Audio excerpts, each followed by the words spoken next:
ভারতে বসে শেখ হাসিনার নানা মন্তব্য দ্বিপাক্ষিক সম্পর্কের জন্য অস্বস্তিকর বলে দেশটির হাই কমিশনারকে জানিয়েছেন পররাষ্ট্র উপদেষ্টা। সকালে উপদেষ্টার সাথে দেখা করতে এলে প্রণয় ভার্মাকে কথা জানান মোহাম্মদ তৌহিদ হোসেন।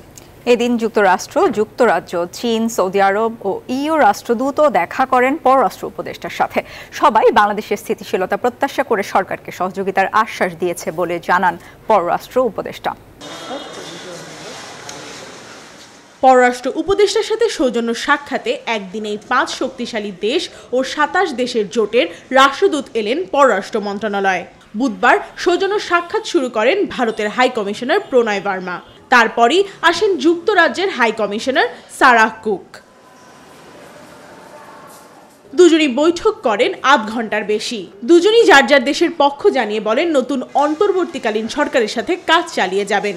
পরে পররাষ্ট্র উপদেষ্টার সাথে দেখা করেন সৌদি আরব, চীন, যুক্তরাষ্ট্র ও ইউরোপিয়ান ইউনিয়নের রাষ্ট্রদূত।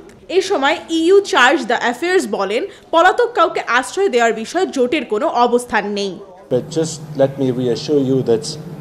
The EU will remain a friend and steadfast partner to Bangladesh. Yeah, today we resume issuing the visa. We are issuing regularly more than 5,000 working visa every day.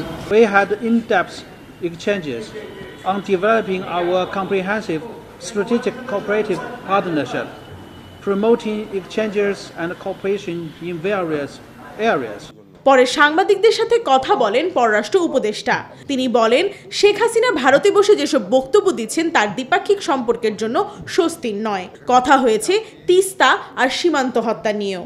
এটা আমি বলেছি, এটা সম্পর্ক উন্নয়নে সহায়ক হবে না এই জিনিসটা। এটা আমি তাকে বলেছি। আমি তিস্তার কথা এটুকু বলেছি যে পানি কম আছে আমি জানি। 100 কিউসেক পানিও যদি থাকে তার মধ্যে 30 কিউসেক কি আপনারা আমাদেরকে দিতে পারেন? আমি এই শব্দটা ব্যবহার করেছি। 5 রাষ্ট্রদূত গণমাধ্যমের সাথে কথা বললেও যুক্তরাষ্ট্রের চার্জ দ্য অ্যাফেয়ার্স সাংবাদিকদের সাথে কোনো কথা বলেননি। প্রমা চৌধুরী, নিউজ 24, ঢাকা।